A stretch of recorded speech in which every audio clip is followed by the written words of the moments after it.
Hi, my name is Didnt Evans.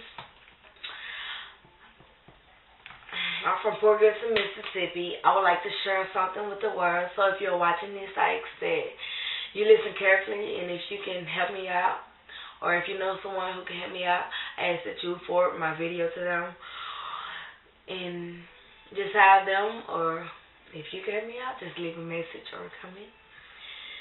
On November 21st, 1999, my whole world was turned around. I lost someone whom I loved dearly. My niece Alisha Evans' life was taken by someone who decided to get behind the wheel drunk. His name was Michael Grill. He was a white man. I remember it just like yesterday. It was a Saturday morning. We had just came from Hermanville. Me and Alisha was in my room jumping up in the bed, playing like always. So my mother came and got her out the room because she didn't want her to fall and hurt herself. She carried Lisa Poole into the living room with her. I can also remember my mom frying some chicken. Alisha hugged and kissed my mom and told her that she loved her. So my nephew Ladarius came into the house and she found him outside where everyone else was. Because my dad and the neighbors would always play football. Alisha was sitting beside my mother's car. Yeah, she was in the yard, y'all. Along came Michael Grill, and when he made it to our driveway, he lost control of his truck and hit her with the big iron that was, in front of it. It was a big dually. Knocking her up into the air, she landed on the other side of the yard.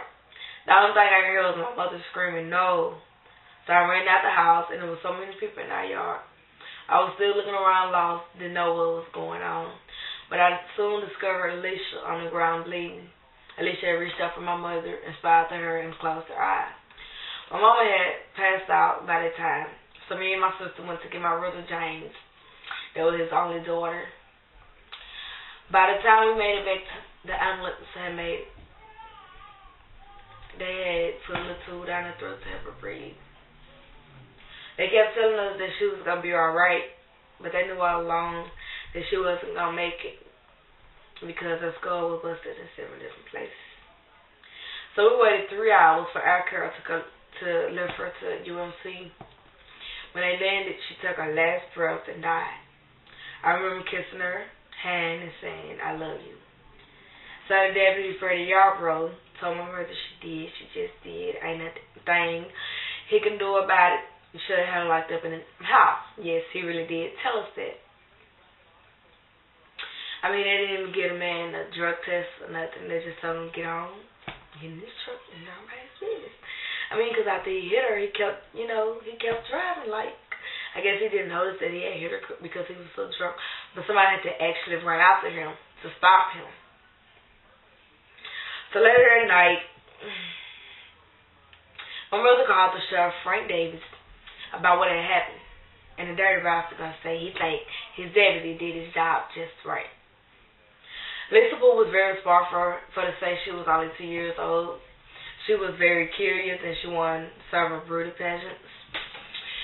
She was just too smart. Sorry about that, it had got disconnected, but like I was saying, she was very smart for her age, and we didn't get no just. We went to court. And the sheriff and the deputies, they got out there and lied for the man. The man had paid them off.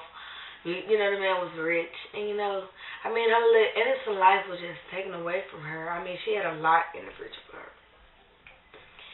And, and down here where I live, you can get away with anything. The police can see you shoot somebody in the head. Oh, well, that person just gone because they're not going to do anything about it.